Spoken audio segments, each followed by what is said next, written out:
किसानों के कौन से मुद्दे हैं जो बेहद जरूरी है राजस्थान के लिए? किसानों के लिए मैं मुद्दे की बात करूं तो हम यहाँ सबसे पहले मैं ये बताना चाहूंगी कि मैं किसानों के बारे में राजनीति नहीं करता। किसान की बात रखता हूं, किसान की बात करता हूं।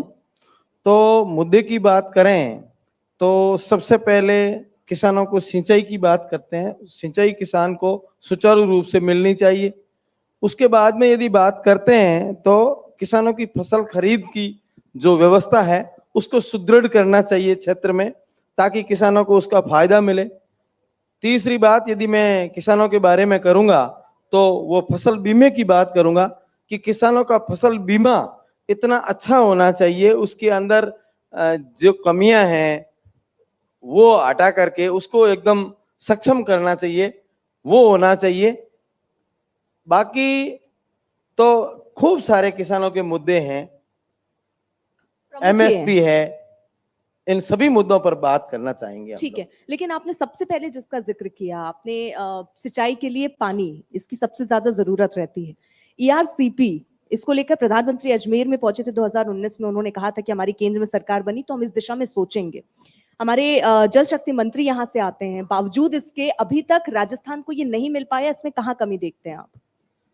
नहीं, इसके अंदर तो मैं यही कहूंगा कि सरकार पॉजिटिव सोचती होगी और इसको जल्द करना चाहिए। ये सरकार को करना चाहिए। मैं यही मांग करूंगा कि ईआरसीपी के मामले में, हालांकि हम पश्चिमी राजस्थान से हैं तो इसका फायदा इतना ज्यादा हमारे को मिलने की संभावना कम है, फिर भी मैं कहता हूं यदि ईआरसीपी के मामले में यदि आप बात करते हैं तो इसको सरकार को इसके बारे में विचार करके जल्द इसको करना चाहिए, यही कहूंगा।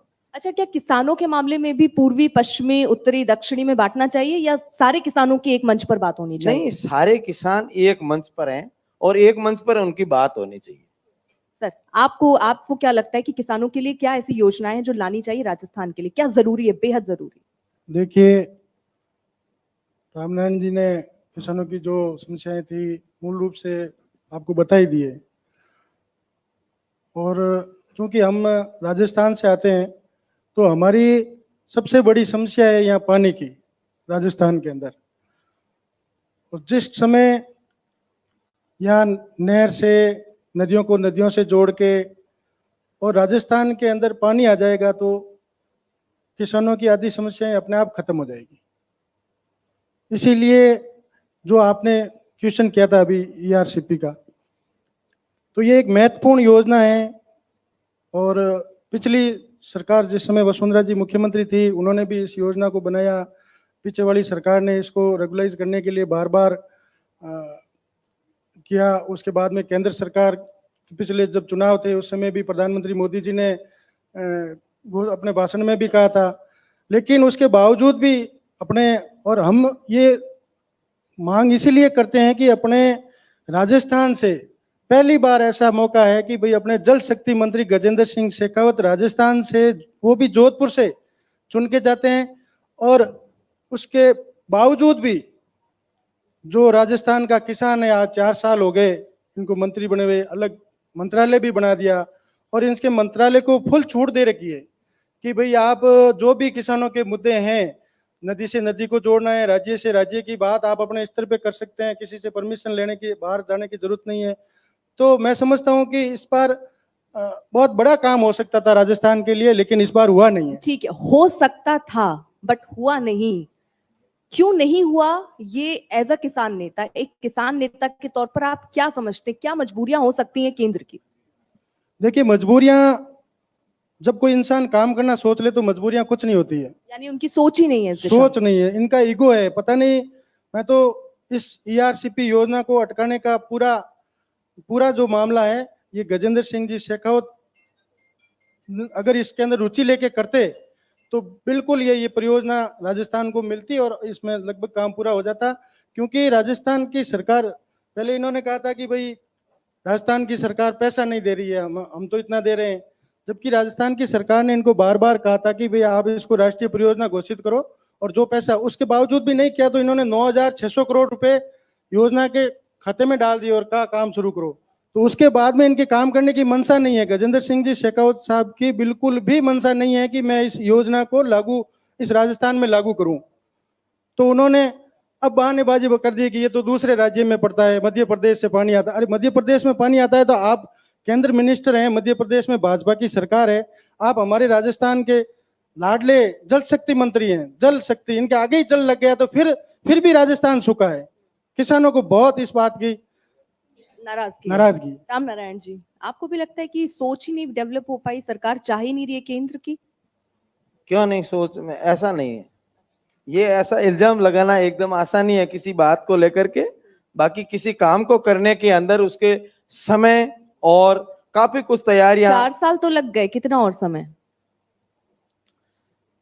देखो, मोदी जी दिन रात देश की सेवा में किसानों के लिए तत्पर हैं और वह जरूर करेंगे।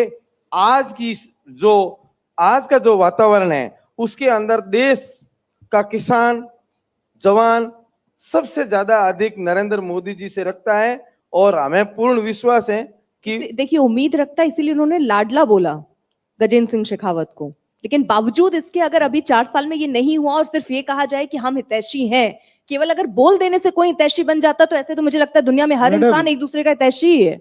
मैडम देखो, बोलने से नहीं है, 70 साल में कई काम है।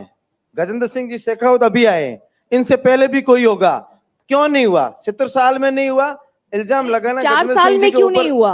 4 साल में क्यों नहीं हुआ? वो कुछ मजबूरियां रही होगी, कुछ परिस्थितियां रही होगी। एक किसान नेता के तौर पर आप लोग तो गए होंगे, मैं उनके बारे में अच्छी तरह से जानता हूं। वो एक किसान परिवार से है और बहुत ही किसानों के प्रति अच्छी सोच रखते हैं। ऐसी कोई बात नहीं है कि उनकी कोई सोच नहीं है, सोच जरूर है, पर कहीं ना कहीं किसी तरह की कोई परिस्थिति रही होगी, जरूर होगा वो करवा। किसान नेता से तो हम ये उम्मीद करते हैं, शायद हम में से बैठा हुआ इंसान या हम। सर मैं एक सेकंड बस सवाल आपसे आती हूँ। सर एक सवाल मैं ले लूं, हम सब ये उम्मीद करते हैं, अब हम भी उम्मीद कर रहे हैं, वहां बैठा इंसान भी किसान के लिए अच्छा उम्मीद कर रहा है, लेकिन आप तो किसान के नेता हैं, आप तो उनका प्रतिनिधित्व करने के लिए पहुंचते हैं। लेकिन अगर आपको ये नहीं पता कि कौन सी मजबूरी रही होगी, किन परिस्थितियों में अभी तक नहीं हुआ, तो नहीं लगता आपको कि एक किसान नेता के लिए ये ठीक नहीं है? वो कैसे किसानों का नेतृत्व कर रहा है फिर ऊपर? देखो, ये आप जिस तरीके से इल्जाम लगा रहे हैं, इल्जाम से काम नहीं बनता है, ठीक है ना? जरूर हाँ, ये कहीं ना कहीं कमी रही होगी कि नहीं हुई, परंतु इसके अंदर एक गजेंद्र सिंह जी शेखावत ही फाइनल अथॉरिटी मेरे हिसाब से नहीं है, काफी कुछ और भी है। तो वो सभी मिला करके वो इसमें दिन रात प्रयासरत हैं। हमारा डेलीगेशन इस बारे में कई बार मिला है, उन्होंने हमारे को आश्वस्त किया है कि हम करेंगे।